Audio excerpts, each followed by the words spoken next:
University of Kentucky J. David Rosenberg College of Law, it is my profound honor and distinct pleasure to welcome you all today to the commencement ceremony to celebrate the class of 2025.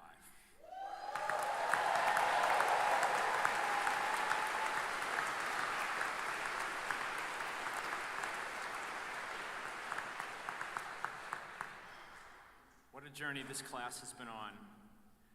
Today is a great, long-awaited day of joy for the graduates, for their families, and their loved ones who are here with us. We share your sense of accomplishment. Yes, please be seated. Everyone, please be seated. Sorry. Yeah. Actually, that was a test. Next, can I ask you for the facts of Youngstown sheet and we share your sense of accomplishment, your sense of relief, your sense of excitement, and your optimism for the future. To begin our program, there are some very important introductions that my colleagues and I here on the stage would like to make. We all know that going through graduate legal education does not occur without the help of many, many others. And certainly this year's graduates have had the support of many loved ones and friends, including so many people here with us today in the audience. I therefore ask that the parents of graduates who are with us today to please stand or wave as you are able so that we can recognize your contribution.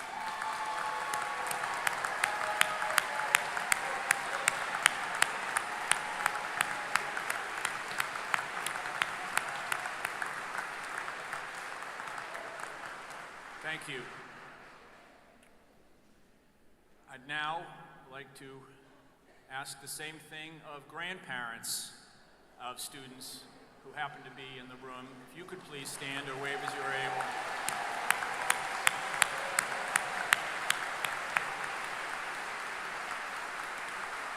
Thank you so much. Thank you so much. I think I saw as many grandparents as parents. That's marvelous. And we also know that so many of our students are at the point in their lives where their relationships aren't simply ascending, they have spouses and so on. If you are here today and you are a spouse or a significant other of one of the graduates, please stand or wave as you're able and be recognized.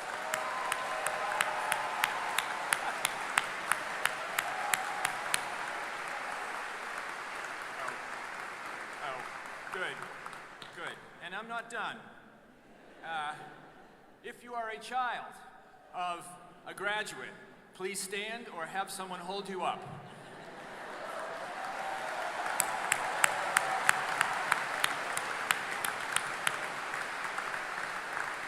Thank you. Thank you. We all know that it takes a lot of people to make this happen. It's not just reading the cases, it's doing other things to make it possible to read the cases and get the homework done. And there's one other cadre that I'd like to recognize, and there's probably going to be a little bit of overlap between that cadre and the previous cadres. I'd like to recognize people in the audience who are alumni of the Rosenberg College of Law or who are alumni of any other law school. If you could please stand as you're able and be recognized.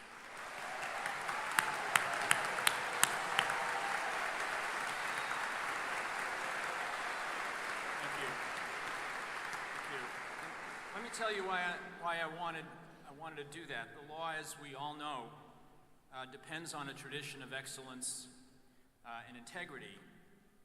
And frankly, it's the bar that keeps the fire burning and that passes on that tradition. So if you're an alumnus or an alumna of our college, or if you have a JD or LLM from elsewhere, I ask that you do what you can to help our new graduates be introduced to the practice of law. My hat is off to the work that you do, and I'm grateful for the mentoring that you do for young people, which is so essential. So we're pleased that you're all here to be with us for this momentous occasion. I want to recognize the faculty here with me on the stage, my colleagues, some of whom I've been with for 30 years. thank you for your dedication. I thank you for your willingness to try one thing and see how it works. And if it does work, keep doing it. And if it doesn't work, try something else. For the compassion you show to the students, not simply the students here, but the 2Ls and the 1Ls who will be with us next year. For your willingness to share your experience and your knowledge and your war stories from practice for the students' benefit.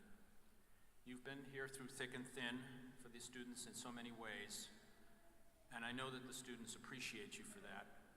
And I ask the students, please, to give a round of applause to my colleagues for their hard work for teaching.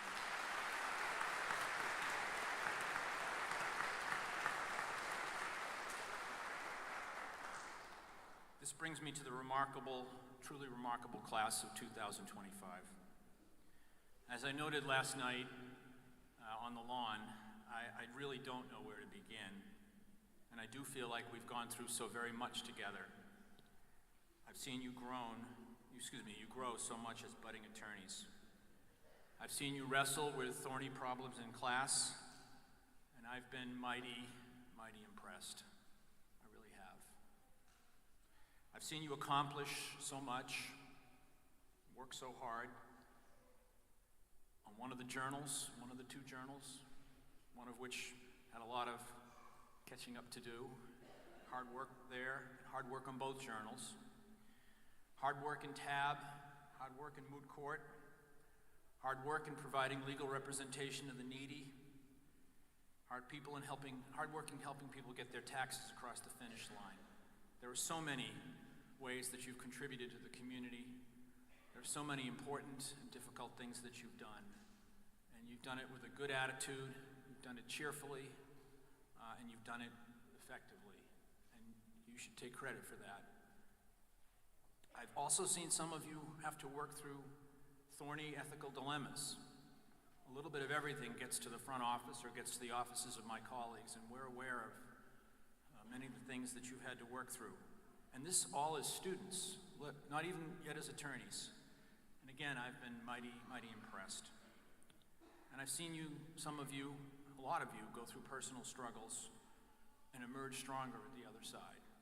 So my hat's off to you. And I've seen you work so hard and yet find time to josh each other. And I'm almost envious, almost. I almost wish I could be a law student again.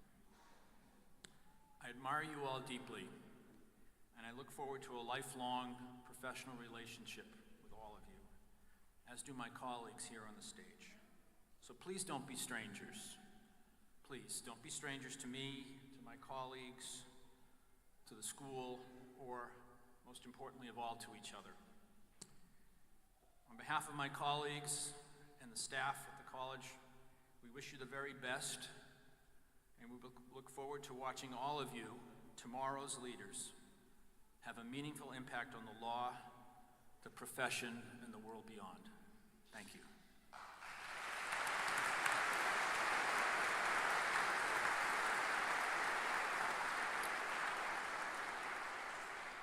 I will now call upon representatives of the graduating class, the faculty, and the legal profession to extend brief greetings and remarks on behalf of those groups. To extend the greeting of the graduates, it is traditional for the student who ranks highest academically in his or her class to deliver remarks. And this year, our student speaker is Mr. Jacob Bruce.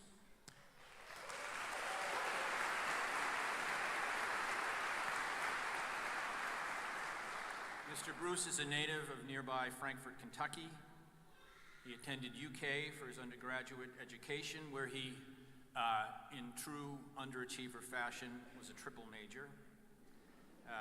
Here at the Rosenberg College, he served as an editor and as an editor of the Kentucky Law Journal for volume number 113.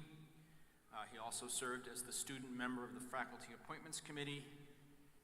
He also earned quite a few Cali Awards.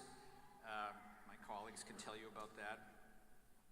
He also has a Master of Public Administration degree from the Martin School. In the fall, he'll start, or maybe even before the fall, he'll start a clerkship with Judge Van Tatenhof in the Eastern District, after which he will be going to the firm of Stolkeen in Ogden here in Lexington. I pleased to call to the podium Mr. Jacob Bruce.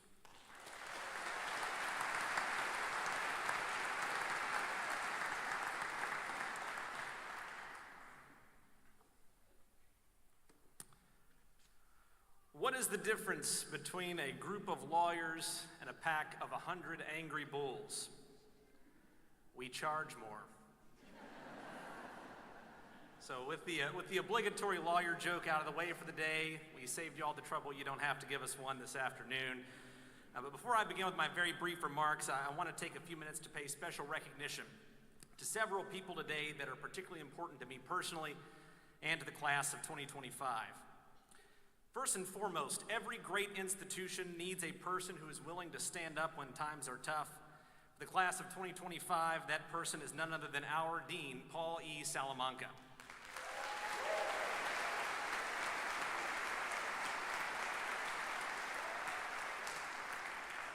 When many of us first arrived at the Rosenberg College of Law, Professor Salamanca was among the very first people we met. And by meeting, I mean he assigned us a 30-page legal opinion from 150 years ago on the first day of class. It didn't make sense then. It still doesn't make sense now. It scared me to death, but I got over it, and I took 5 classes with you over the next 3 years. But in all seriousness, Professor Salamanca stepped up to teach half of a civil procedure during our 1L year, a class he'd never taught before. For many students, myself included, your teaching and mentorship was profoundly impactful. So impactful, in fact, that it made several of us consider careers in litigation something I, for one, would never have imagined before taking your class. In our final year, Professor Salamanca stood up again, serving as our interim dean and keeping our school moving forward. I can say without exaggeration, Professor Salamanca, you have changed the trajectory of my life and the lives of many of your students. So on behalf of a grateful class of 2025, thank you.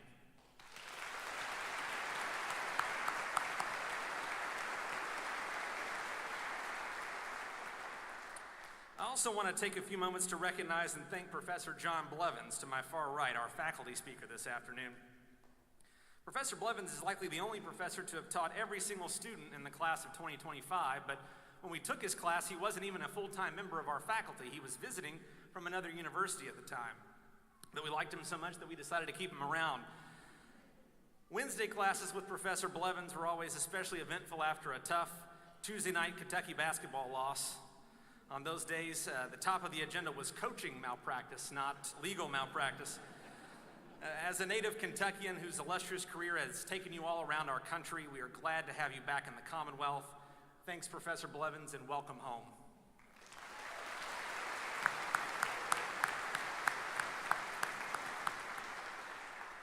I also want to take a moment to recognize 2 distinguished members of our faculty who are unable to join us at today's ceremony, Professors Mark Keitlinger and Richard Osnes. Both of them have been tremendously impactful to our development as lawyers and can frankly only be described as pillars of our law school. And as we conclude our time at the Rosenberg College of Law and reflect on our time here, I ask that we keep them in our thoughts and make special recognition of their contributions.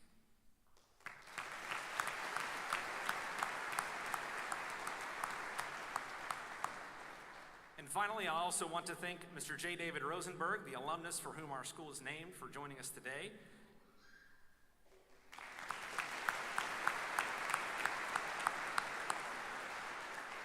And to thank Alyssa Young, Dean Conway, and all the administrative staff at the College of Law who have assisted in planning today's ceremonies.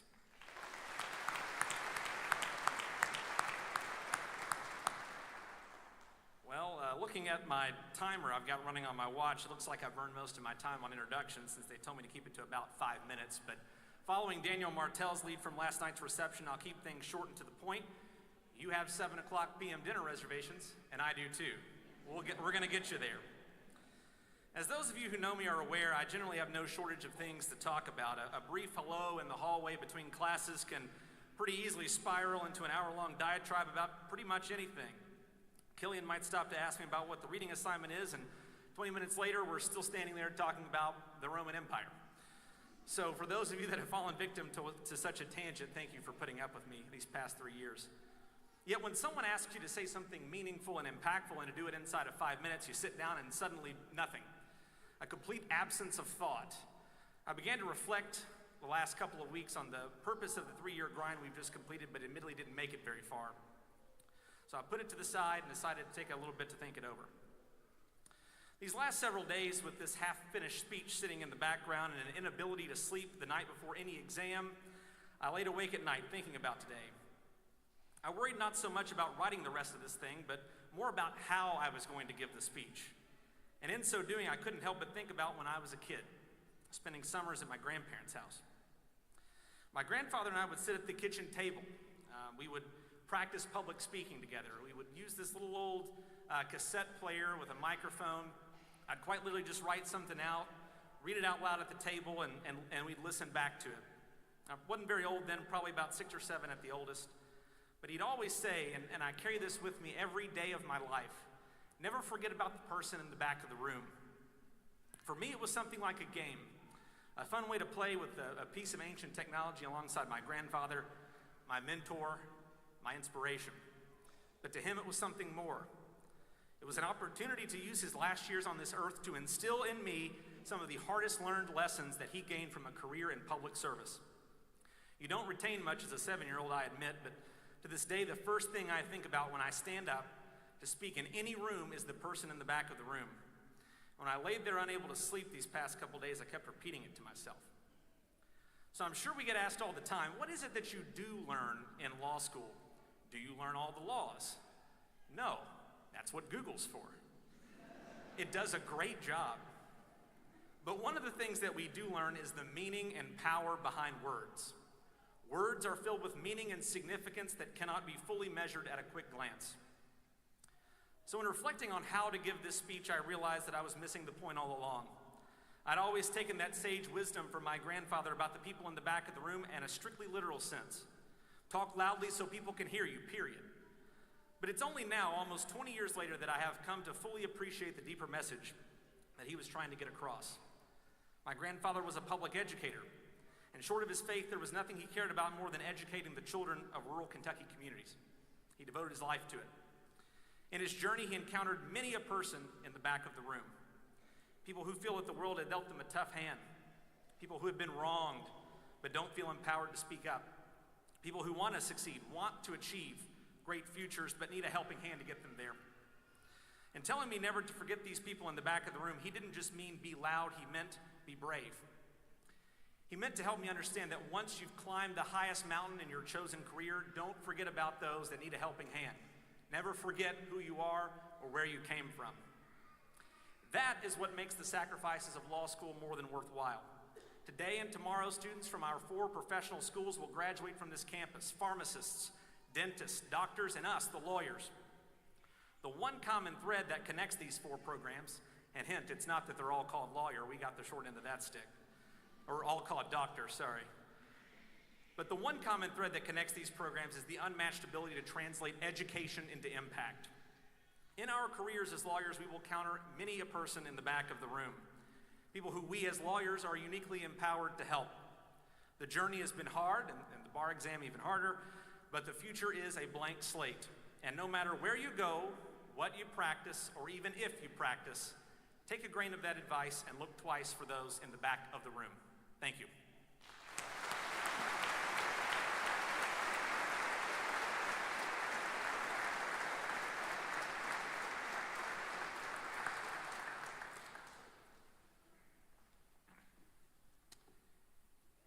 Excuse me for 1 second, folks. I would now like to introduce, or call to the podium in just a second, John, the individual who will extend greetings on behalf of the faculty. And this is Professor John Blevins. John is the Everett H. Metcalf Professor of Law at the Rosenberg College of Law. He joined us only last summer, in 2024, after teaching for several years at Loyola University New Orleans School of Law, which I actually happen to come from. He graduated from UVA in 2003 with a joint degree in law and history, and before that he earned his bachelor's degree from Yale. After law school, John clerked for the Honorable Danny J. Boggs on the 6th Circuit in Louisville, and then he worked for Covington and Burling in Washington, D.C., doing FCC regulatory practice work. He is a Kentucky native. He grew up in Metcalf County. I am pleased to call my colleague John Blevins to the stage.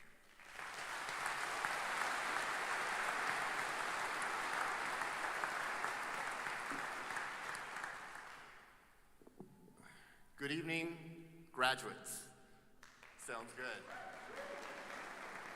Well, let me begin by thanking Dean Salamanca for the very kind introduction, to thank Jacob. Let's have a hand for Jacob, by the way. That was a great. I, of course, have no comment on any prior coaches or their starting lineup selections. I also want to thank you all. I am so humbled and honored to be here. Thank you for this opportunity.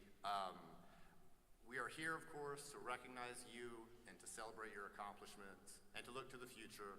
Really all the things that Daniel hates about graduation speeches, as he told us last night in his toast. You're probably not going to enjoy this very much, so I'm sorry in advance.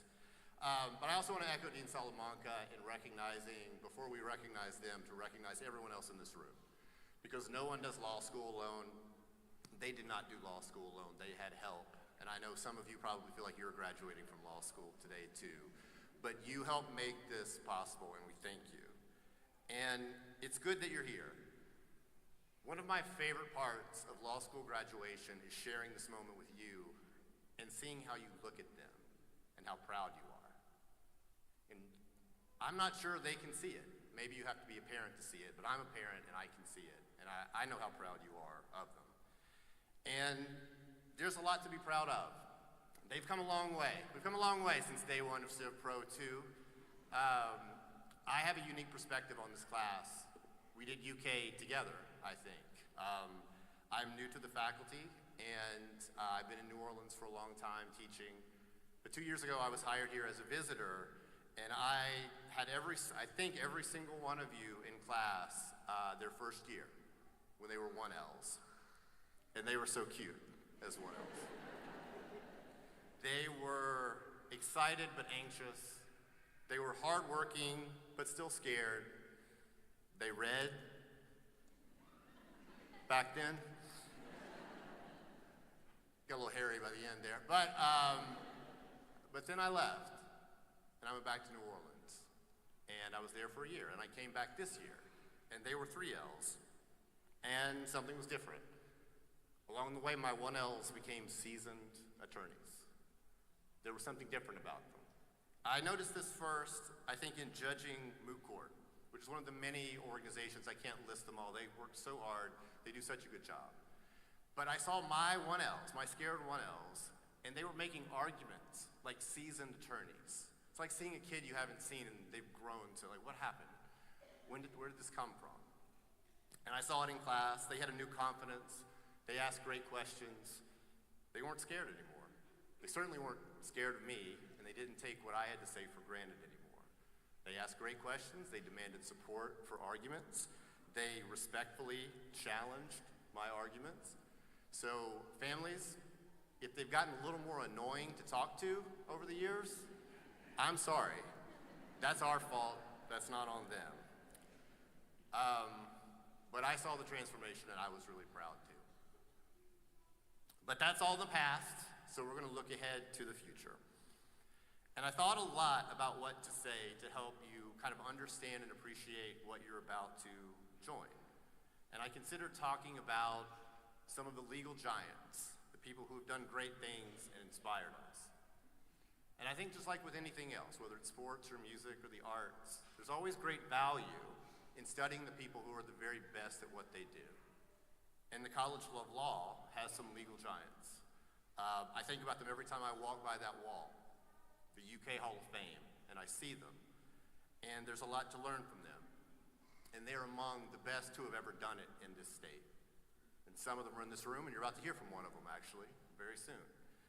But they inspire us. But I decided I don't want to talk about legal giants. I want to talk about something else. Because the truth is most of us are probably not going to be on the UK Hall of Fame wall. So I want to talk instead about a plaque, a little sign that someone donated at my old school Loyola. An alum donated this, and fittingly it's outside of a random classroom tucked away on the 3rd floor. You probably wouldn't even notice it if you saw it. And this is what it says. I'm paraphrasing just a little bit, but not much.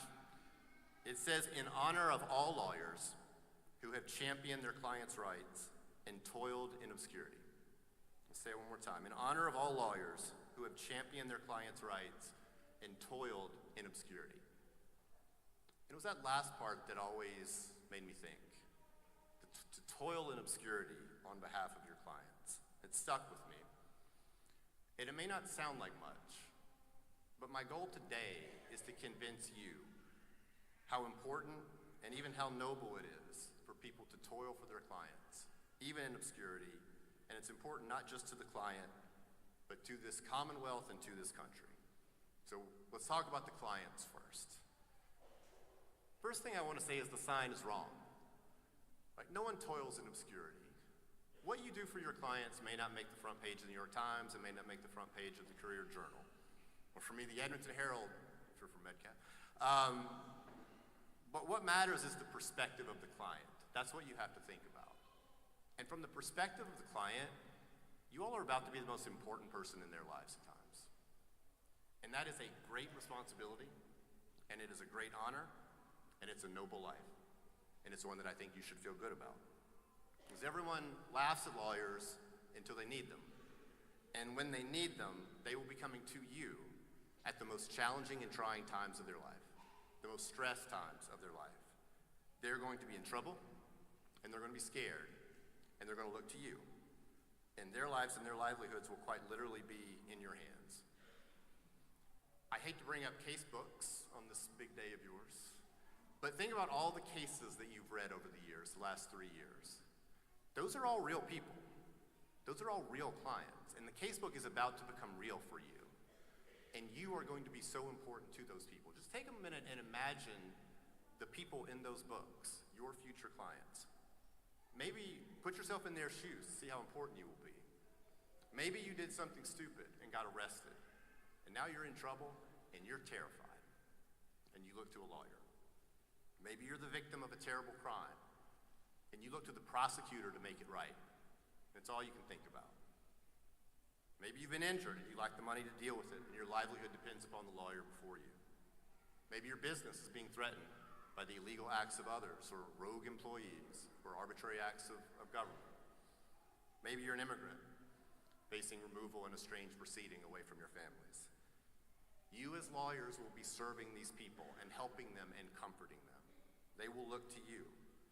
So the sign is wrong, because you will not be obscure in the lives of those people. But it's not all stress. Sometimes people are going to come to you with their hopes and dreams. They want to change their life. They want to start that business they've always thought of. You're going to help them with that too. You're going to get it off the ground, you're going to give them advice, and you're going to give them a new life. Lawyers give comfort to help clients plan for the future, to know that their families will be taken care of. Lawyers can lobby for change at the legislative and regulatory level to make their towns a little better. So I want you to understand how important you're going to be to all of these people, right? Practicing law is a lifetime of service and helping others, and even if it never makes the newspaper, this is something very important in the lives of your clients. So you are never toiling in obscurity if you are toiling on behalf of your clients. What you do is important to your clients, but also to your country. And I don't have to remind everyone in here that we live in polarized times. There are deep political disagreements, and there are political disagreements in this room. There is a rich diversity of political thought in this room, and I think that's great. I think the flagship school of the state should reflect the political diversity of thought of the public in that state. It makes us stronger, makes the experience better. But when I read the news, I sometimes can't help but ask myself how this thing all holds together. What's the glue here? What keeps this republic from fraying and falling apart? The answer, I think, is you, right? The rule of law keeps this thing together, but the rule of law is you. The rule of law depends on you. And I'm not talking about the great legal fights of DC. I'm talking about the everyday things you do for your client. You give the rule of law force, and you make it real. Because law isn't self-executing. On some level, it's words on a paper or ink on a parchment. What makes it real is you. You acting on behalf of your clients, your everyday actions of appealing to the law and enforcing the law. And I'll give you examples, think about, I'm from a small town, I'm not talking about DC, think about just the examples. We're not talking about great Supreme Court fights. Just think about the things that come up in our towns. Think about a land dispute. Jimmy put a fence on Johnny's land, right? And there's a property dispute, and that can get heated sometimes. But we appeal to law. We don't have duels. We don't have trial by combat. We appeal to law. The answer to that problem comes from the deed, not the family name or the wealth of the parties. Maybe the school board in your town has fired a teacher or expelled a student for bad reasons. Some people in here know, like I do, how small town politics works. So sometimes having the wrong last name can affect you, but we appeal to law to fix that. And all of those little everyday actions, together and collectively, create the foundation that holds this thing together. It's a million little exercises that build the muscle memory that is the glue to this republic. And the knowledge that lawyers are there to vindicate those rights prevents the bad acts from happening in the first place. Professor Schaub stole my thunder a little bit by quoting William Shakespeare's Henry VI, Part 2, the famous line, "First kill all the lawyers." I'm sure you've heard it. It's not an insult, it's misunderstood. It's a compliment. It's a statement of respect. Because what the character is saying is, as long as these lawyers are around enforcing the rule of law, we can't do what we want. First, we have to kill the lawyers to act arbitrarily, because we are there. So you, again, aggregate all of these efforts every day, all across the state, all across the nation, brick by brick, county by county. That's the foundation that keeps this thing together. And you do this just by toiling on behalf of your clients. You are truly part of something bigger when you champion your clients' rights. You make the rule of law real. So today is a passing of the torch to you, the next generation, and it's your job to keep this thing together, whether you end up going to the city or the hills or the hollers. It's up to you to keep this thing together. But I want you to understand what you've become. Wherever you go in this state, wherever you go in this region or in this country, you are now people of influence and respect, and people will look to you in your towns. They will depend upon you for guidance when the hard questions come. Because you're the UK grads, and that means something. So you are part of a great tradition, joined with all those who came before. Some of them we saw stand up recently, and you will be joined with all those who come after. So please never forget how important your everyday actions are. So in closing, to the class of 2025, this is my charge. Go forth and toil on behalf of your clients. Not done yet. Toil on behalf of your clients. I can think of nothing more noble, nothing more important.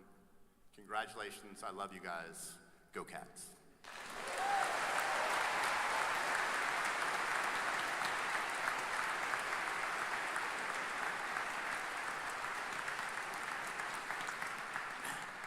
Thank you, John. And now to extend remarks on behalf of the bar. In a moment, I will call to the podium Mr. J. David Rosenberg, the namesake for our school. David is a senior partner in the Cincinnati law firm of Keating, Muthing, and Kleekamp, where he has practiced law since 1974, which is the year that he graduated from our institution. David grew up here in Lexington, behind the counter of Rosenberg's, his family's small, family-run business on South Limestone. He graduated from Henry Clay High School in 1967, where he was president of the Student Council. He is a 1971 cum laude graduate of the University of Pennsylvania's Wharton School, and he graduated from UK Law in '74. He served, for a second, he was named to the Order of the Coif, and he won numerous awards here, and he served on the KLJ staff. Inspired by his parents and informed by his Jewish faith, David strives to better his community through his volunteer service and philanthropy, and he believes very strongly, as does his wife Diane, in the power of education to transform lives. They support a large number of charities, including, and the list is very long, Cincinnati Symphony Orchestra and the Isaac M. Wise Temple. In 2019, 6 years ago, Mr. Rosenberg made a very sizable gift to our college, and is, in respect of that, the school is now known, and I'm happy to say that it's known as the J. David Rosenberg College of Law. I'm pleased to invite David to the stand.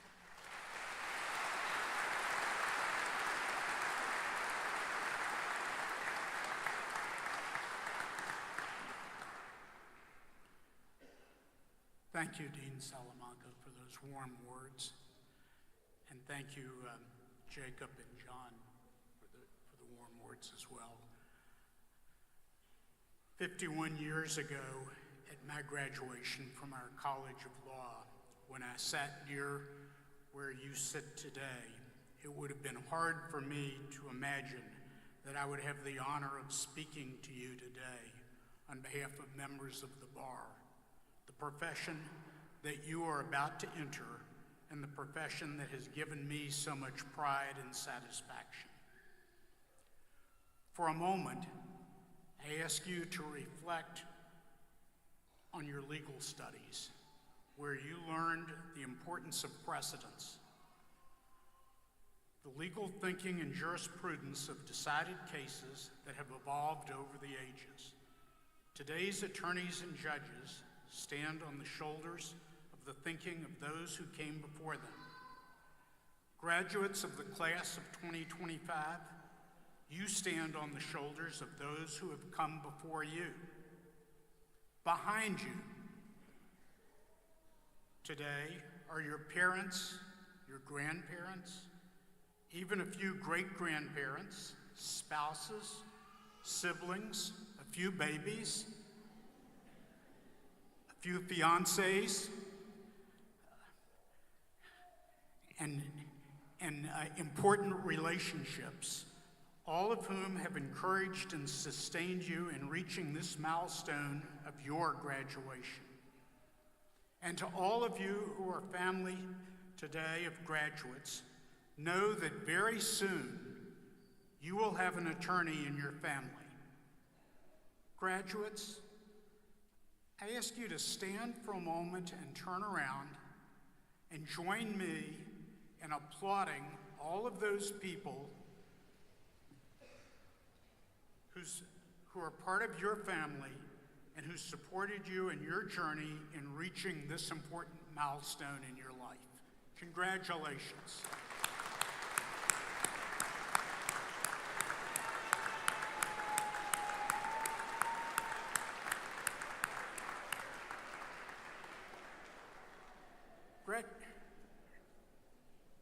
Graduates of the class of 2025, you are now among the most highly educated citizens in the world. Think about it, it's true. You've worked hard, very hard to get here, with many of you becoming the first in your families to attend college or law school. Very soon, you will be privileged to be admitted to a profession in which alumni of our College of Law have argued cases or sat as judges in courts throughout the country, risen to be corporate executives, legislators, senators, governors, leaders of not-for-profit organizations, community leaders, academic and educational professionals. Each of you will find abundant needs for your legal talents, skills, and knowledge well beyond your law offices. Your communities and our nation will be richer for your service, whether on your children's PTA, the local school board, your church or synagogue, your county's political committee, the state legislature, Congress, or beyond. Your analytical skills honed in our law school will be valued by every organization to which you devote your talents. Wherever you choose to live, I encourage you to engage in the life of your community. My call to action is especially important today with the alarming rise in unprecedented attacks on our profession, attacks on our nation's fundamental principles of attorney and judicial independence. Independent attorneys and judges stand as the guardians of the rule of law and our constitutional freedoms. I believe the privilege of being a lawyer requires that we cannot simply look the other way. I believe our profession requires that we not indulge in the luxury of silent indifference in the face of injustice. That is why I am so proud to be an attorney. I am an optimist. I can only imagine the impact you will have in the decades to come in advancing justice, the rule of law, and the well-being of the citizens of your communities, our nation, and the world. And so, on behalf of my fellow alumni of the University of Kentucky College of Law, and on behalf of the hundreds of members of the bar, I am so pleased and honored to welcome each of you as my colleagues. I wish each of you good health, long life, much satisfaction in all that you undertake. My heartiest congratulations to each of you and to your families. Congratulations.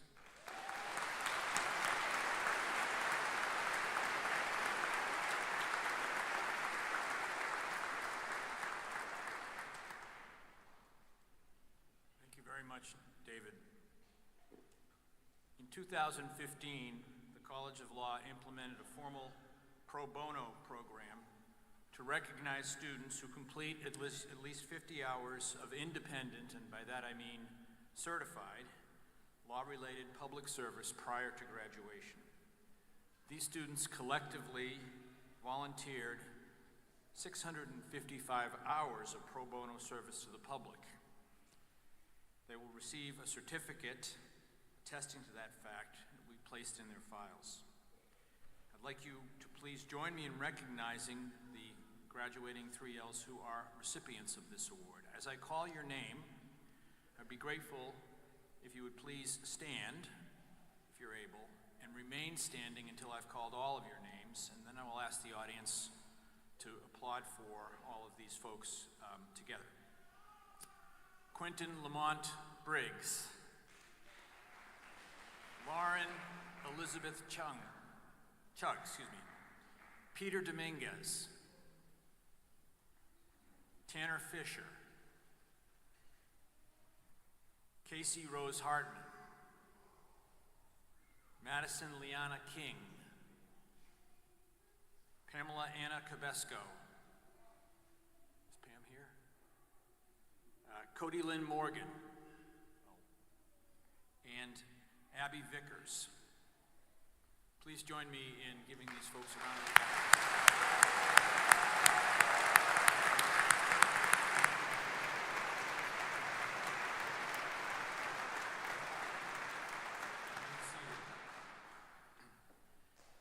The Order of the Coif is a national law school honor society founded for the purposes of encouraging legal scholarship and advancing the ethical standards of the legal profession. Members of the Order of the Coif are selected by the faculty and include graduating students who are ranked in the top 10% of their graduating class. I am pleased to announce that the following members of the 2025 graduating class have grade point averages that are sufficiently high so that they are in the running for nomination and election to the order. Some lawyer must have written this. The meaning is we haven't actually graded all your finals yet. Once grades are submitted for the spring semester, which just concluded today, we will elect the actual top 10% to the order.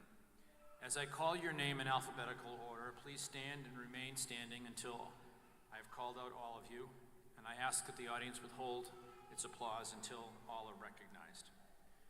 Nate Jacob Nathaniel Bruce. Hayden Turner Crosby. Tanner Fisher. Allie Wade Harris. Caroline Taylor Hood.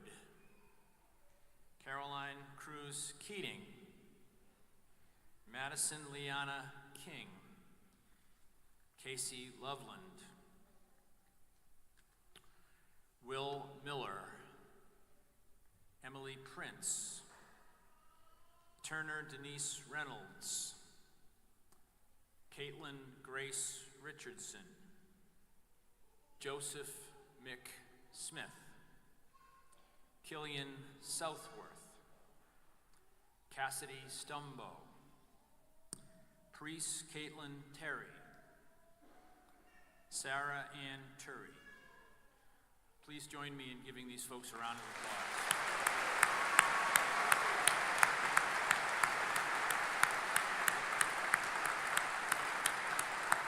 Thank you. Congratulations, you may be seated. A number of years ago, our faculty decided to recognize a graduating student who has contributed the most to the overall environment of our wonderful school. This is called the Faculty Cup. It is presented each year to the graduating student whose endeavors have made the school a more interesting place in which to teach and a more pleasant place for faculty and students alike. This year's recipient is someone who has been a bright and steady light throughout all of our times here. This is a person who is not only deeply involved in a wide range of activities, but who also approaches every opportunity and every situation with humility, curiosity, perspicacity, and persistence. This person is a builder of community, someone who brings together people of very heterogeneous backgrounds and fosters so many connections in so many ways. This person has worked tirelessly to make the Rosenberg College of Law a better, more welcoming place for everyone. In this person's words, actions, and leadership, this person has shown a deep commitment to fairness and to using the law as a force for good. This person's voice in the classroom has challenged us, has inspired us, has caused us many times to figure out why one case says X and another case says not X, has brought perspective, thoughtfulness, and courage to so many conversations. This person has truly left an indelible mark on our community. Today is my profound honor and distinct privilege to announce that the 2025 Faculty Cup is awarded to Ms. Faith Evans. Please come up.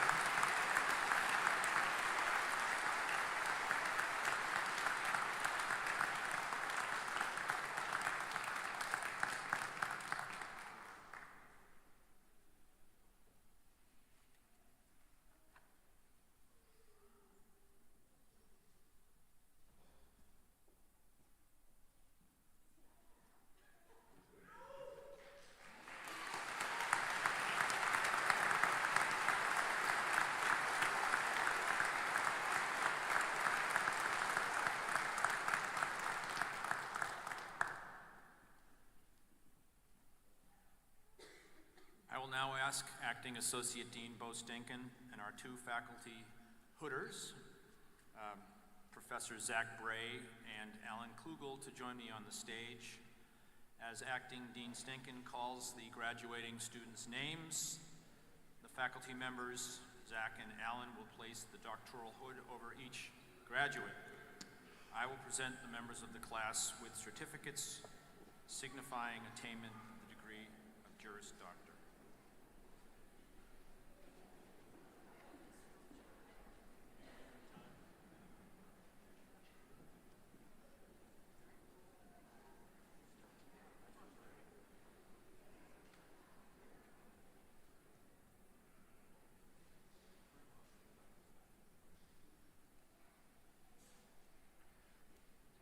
Jared Alexander Abrams.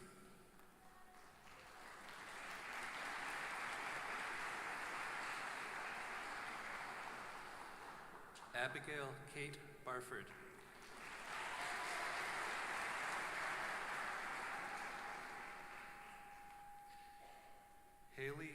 Elizabeth Barker.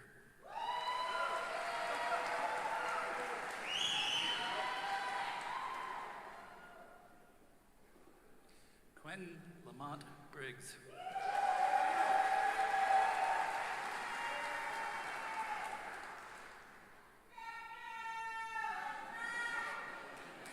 Catherine Janaea Brown.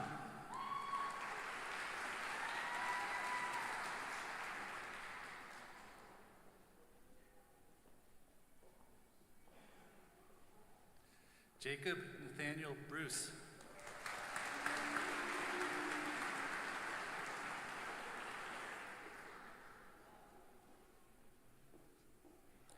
Eric Paul Budding.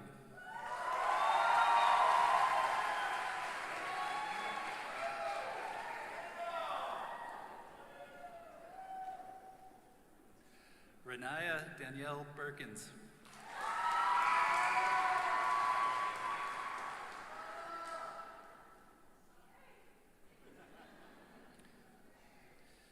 Philip Miller Burris.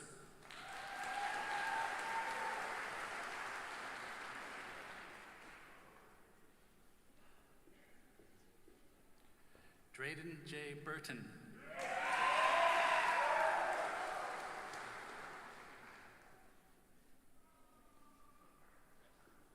Matthew Kevin Burton.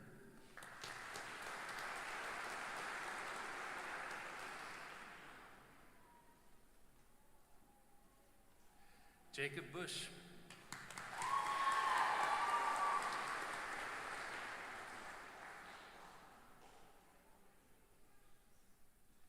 Laurent A. Cadet.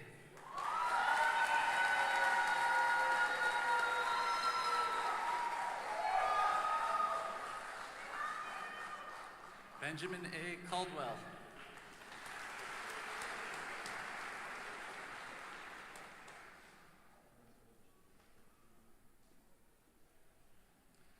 Isaac Franklin Callaway.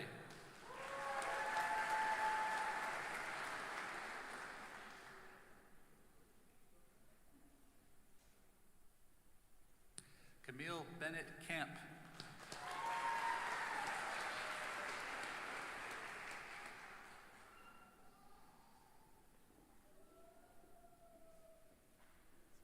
Christiane Elizabeth Cannon.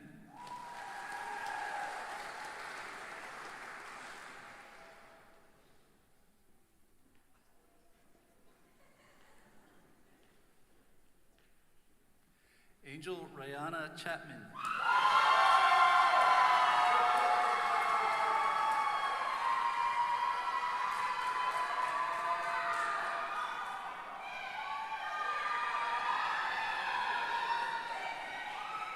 Lauren Elizabeth Chugg.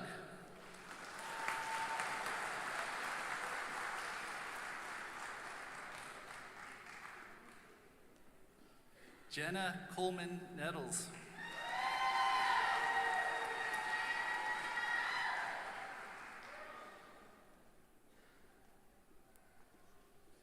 Nathan T. Cox.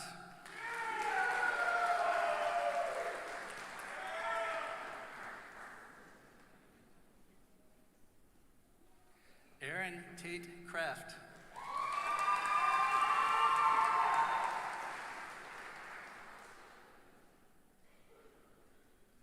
Beckett Howard Cromwell.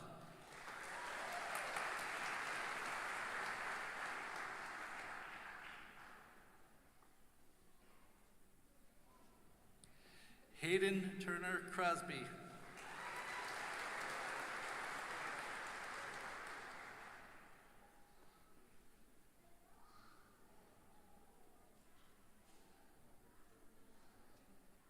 Alexander Severko.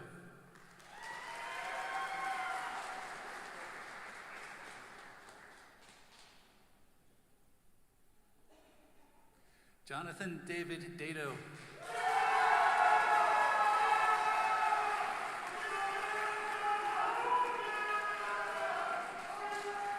Adrian Delgado.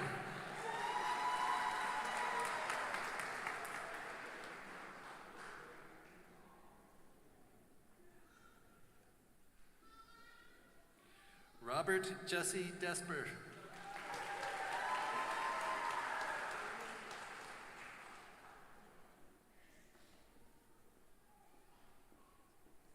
Rebecca Ann Devens.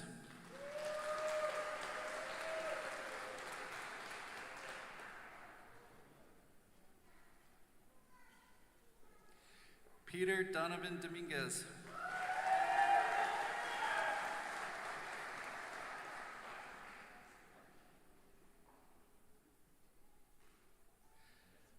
Alexander Martin Stephen Drury.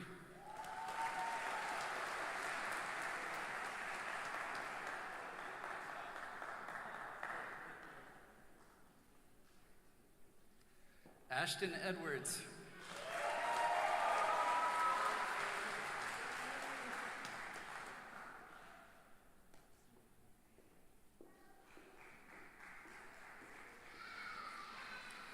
Antonio Clark Elzy.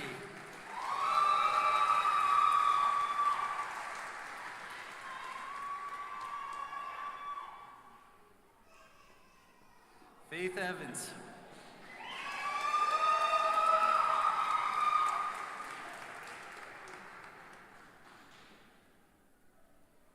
Ian Feinberg.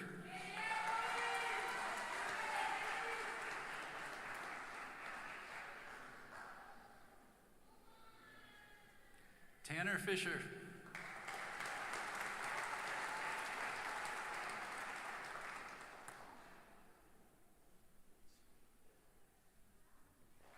Ashley Brianne Gilbert.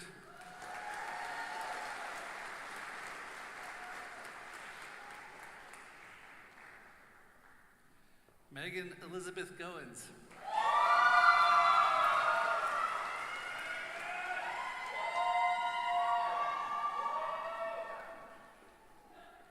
Stephanie Gonzalez.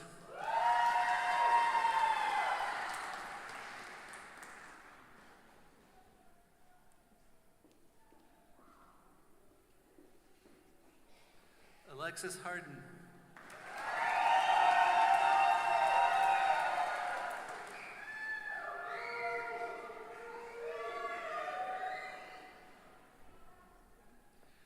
Allie Wade Harris.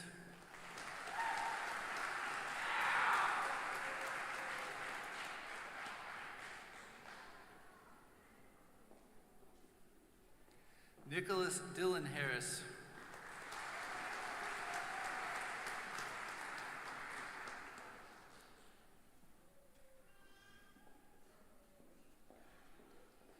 Abigail Clay Harrison.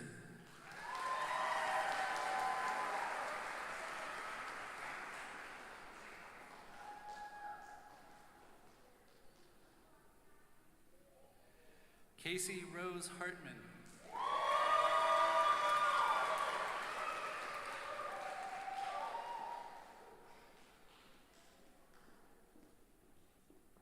Megan Hashemi.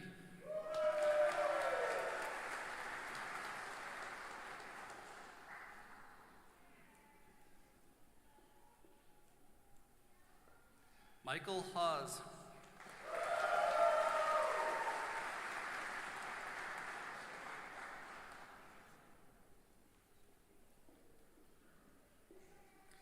Caroline Hood.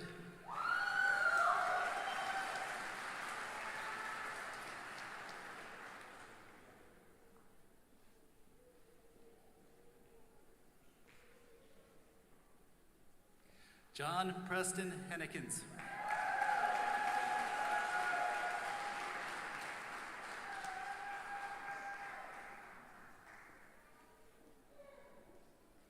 Anna Lauren Jacobs.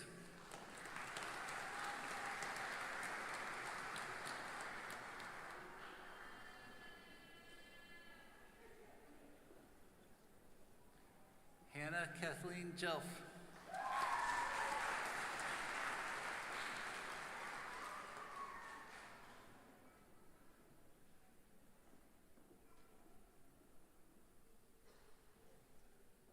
Elizabeth C. Joyner.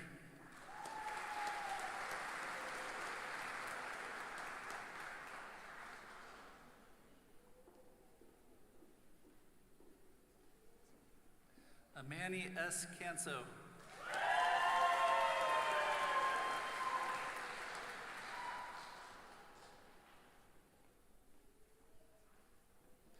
Caroline Cruz Keating.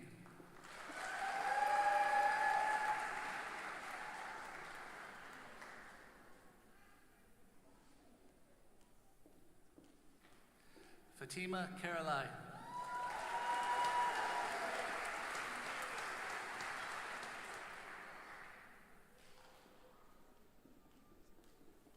Hunter Kilty.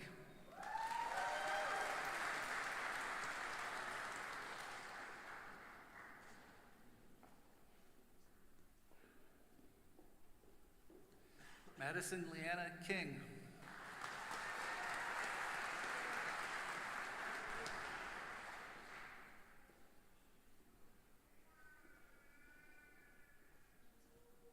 Pamela Anna Cobesco.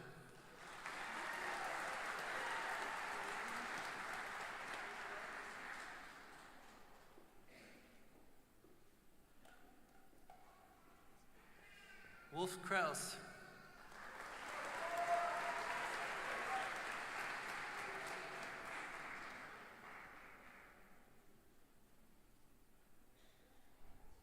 Casey Loveland.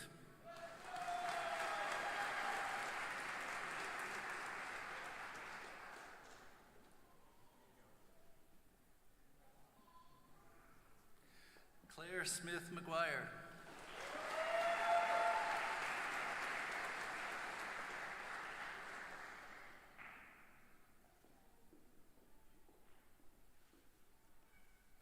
William David Marshall.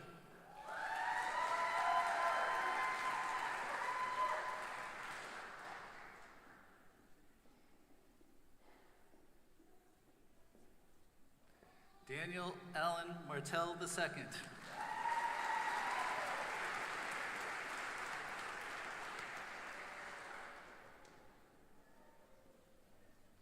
Noel Mathias.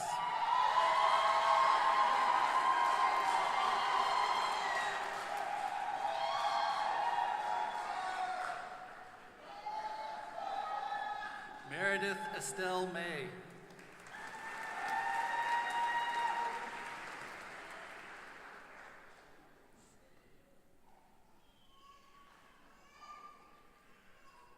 Grace Elizabeth McDonald.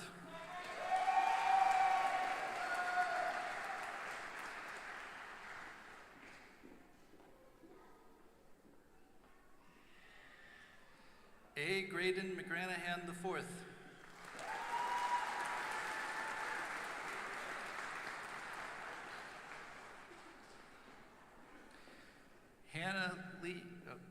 Hannah Lee Compton McKenzie.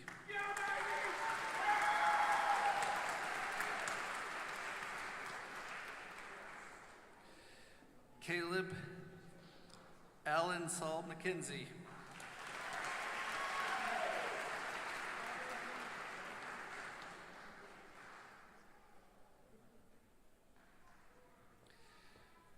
Bryn Wesley McKenzie.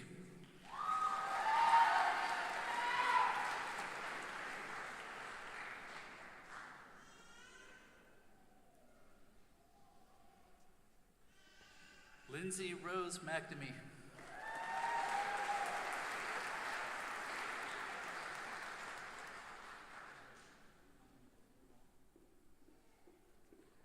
William Remmers Miller.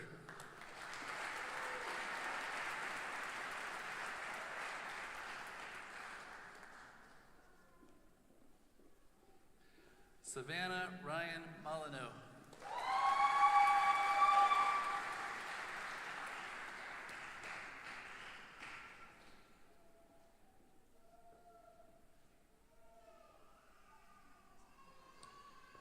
Cody Lynn Morgan.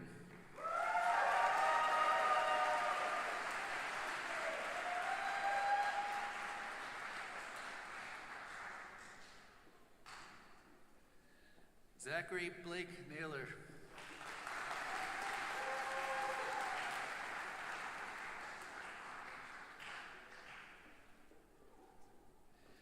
Xavier Malavaya Nelson.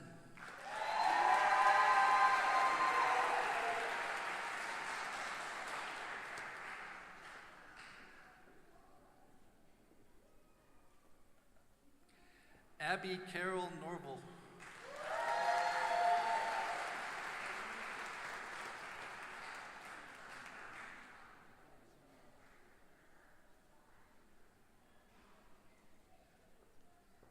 Carmela Maria Palladino.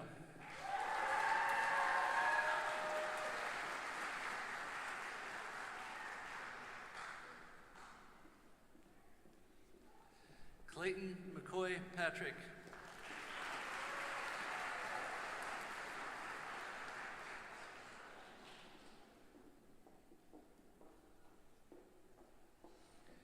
Jacob Scott Patterson.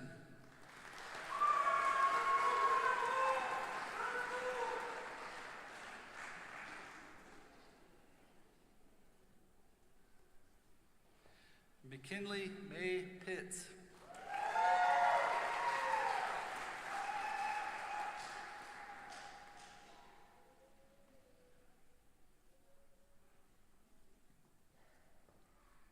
Emily Prince.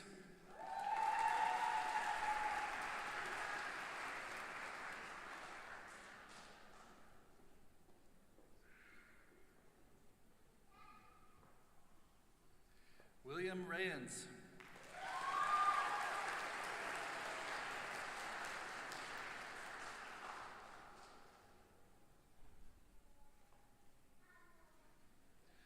Turner Denise Reynolds.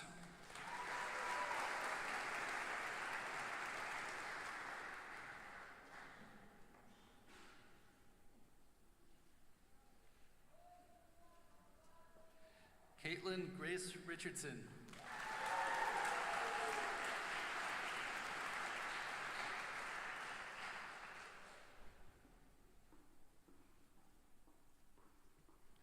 Stephen Robert Rizzo.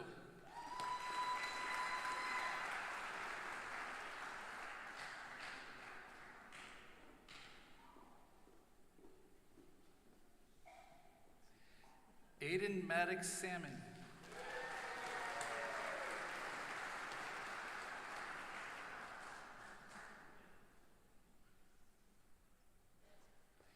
Ethan Edward Schaff.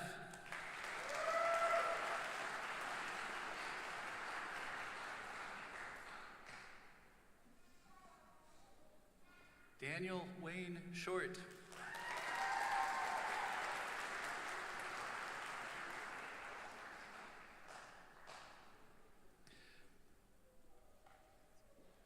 Dakota Sugars.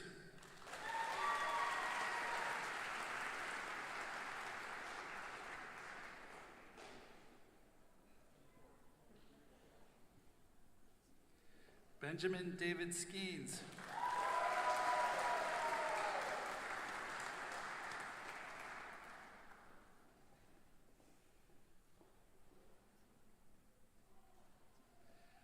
Mitchell Davis Slifka.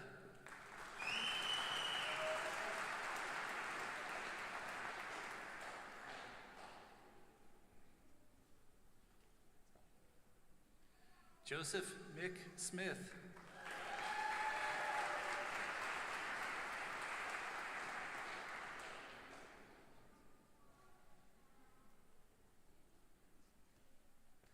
Killian Reese Southworth.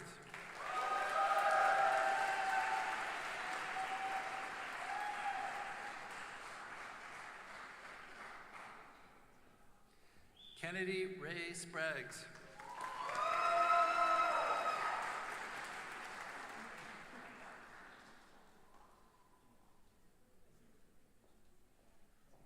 Cassidy Ream Stumbo.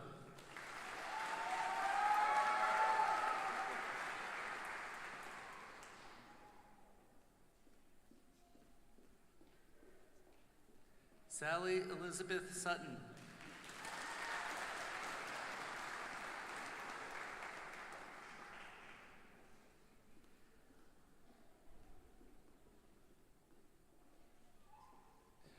Robert Cooper Tentler.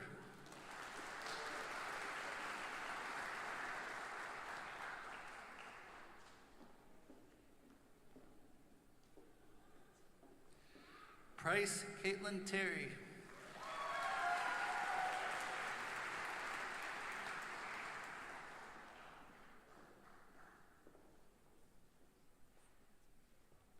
Abigail Jewel Thielman.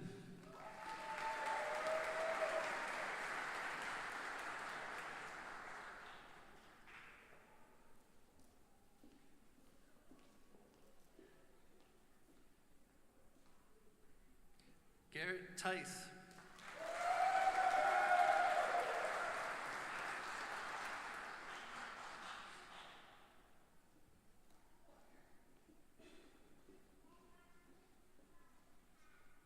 Bailey Renee Truitt.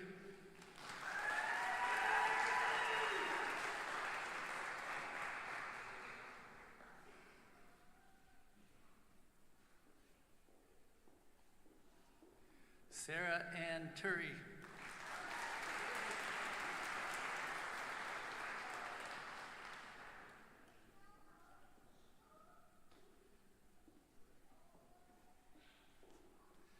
Abigail Grace Vickers.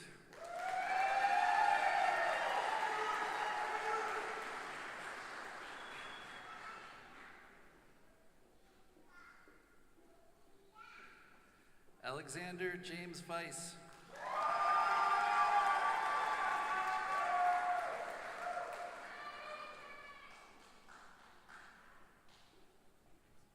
William Byrne Vogt.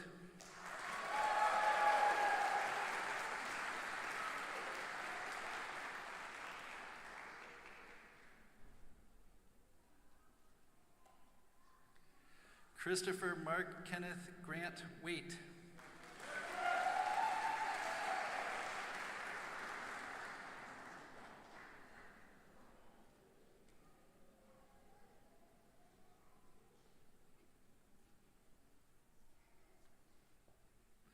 Victoria Paola Walth.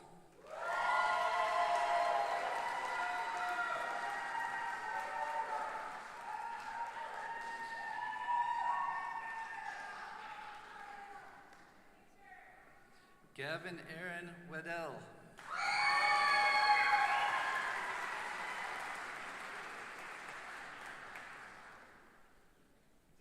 Genevieve Shea White.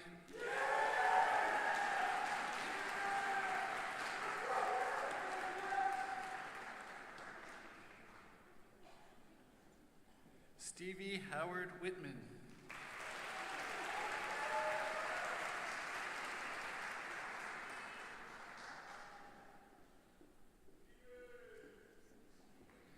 Chaz Michael Witt.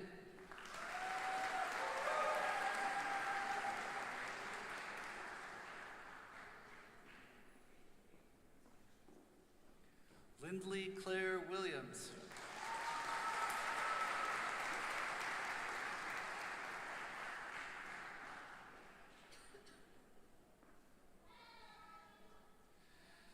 Amelia Ann Marie Yelenich.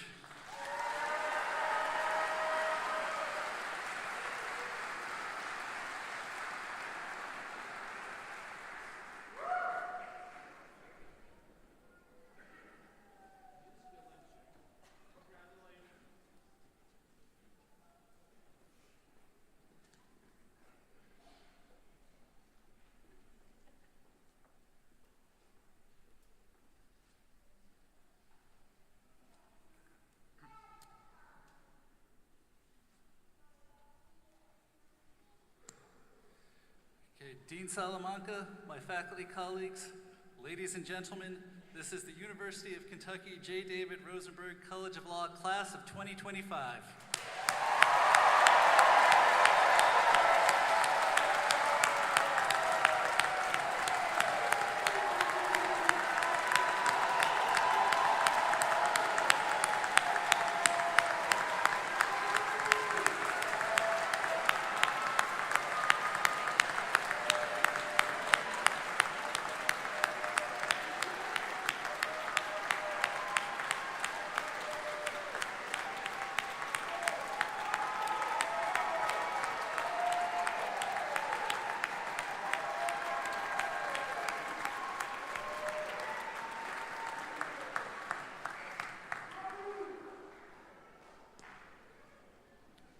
These courageous, passionate, determined graduates of the Rosenberg College of Law be sure to have an important impact in their lives as lawyers on their clients, on their communities, on the Commonwealth, on our society, our nation, and our world. Again, to our graduates, welcome to the profession.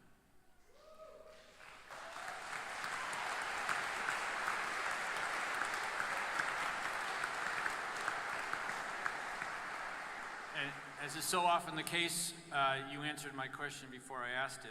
I was going to ask everyone to give the graduates one last round of applause. Thank you.